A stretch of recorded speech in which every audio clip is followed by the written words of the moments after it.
Yeah, hello mga katropa. Naka-duty na naman tayo. Dito tayo sa side ngayon.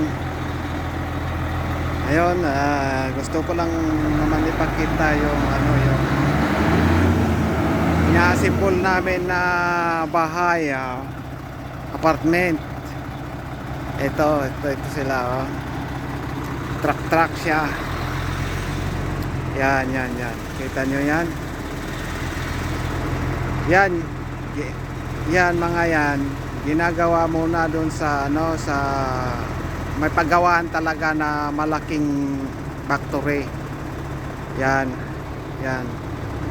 Tapos isasakay sa mga trailer, yung mga truck, mga truckan para dalhin dito sa site na pagpapatayuan. Ngayon ito naman bagong assemble lang, ka-assemble lang ngayon. Susunod naman yan i-align, patatayo sa tamang pwesto. Kaya mamaya pakita ko yung paano mag-start i-align, kasi ang lalaki ilang tonelada itong isang piraso, mga abot ng ang pinaka mapapang tonelada mga 2,000, 2 ton, bali 2,000 kilo. Pero itong mga malalaki aabot ng 13 ton. Kita nyo yan, malaki yan. Kung yan, bali 5 meters ang lapad, yung tayo 3 meters.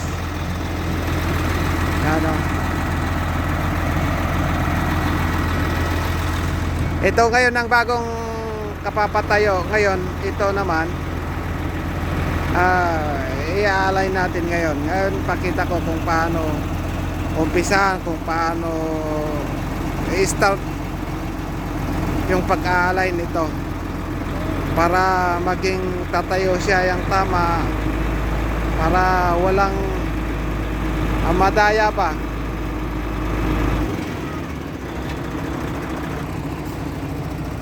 Yan ang crane na gamit namin, no.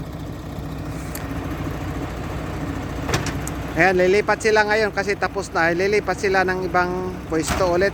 Magpapatayo ulit sila ng Ngayon naman, ako naman, yung grupo ko, mag-a-align. Ngayon, bago umpisaan ng alignment, lalagyan muna ng ng tansi, line dory, sinasabi nila sa ibang lahi, salita nila, Urdu. Yan, kita nyo yan. Yan yung wire na yan. Yan. Alam nyo kung ano ang gamit niyan, yung nilalagay nila para maging diretso yung yung pag katayo yung yung poste, panel, hindi poste.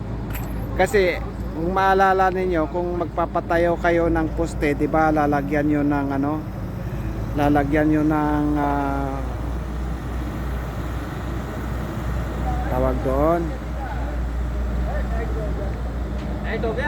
nylon, yung linas, lubid, para yung linya ng poste diretso, walang lumiko, walang umilalim, ganun.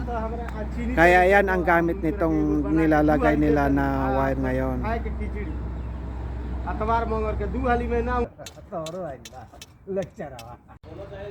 Ayun, ngayon halimbawa nalagay na yung tansi, kailangan lagyan mo ng spacer para yung tansi, yung lubid, hindi yan didikit dito sa panel. Kapag didikit yung panel, hindi mo makita yung diretso, yung linya niya. Kailangan lagyan mo rin ng plastic ganito, spacer,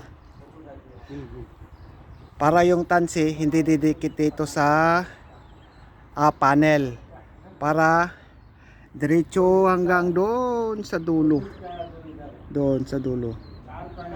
Ngayon kung ilan ang sukat nito, yung dito sa ilalim, kung ilan ang sukat nito, ganun din ang sukat doon sa dulo. Doon.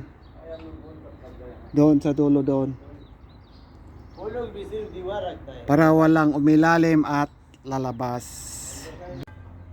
Okay, mga katropa, sa next video ulit tayo.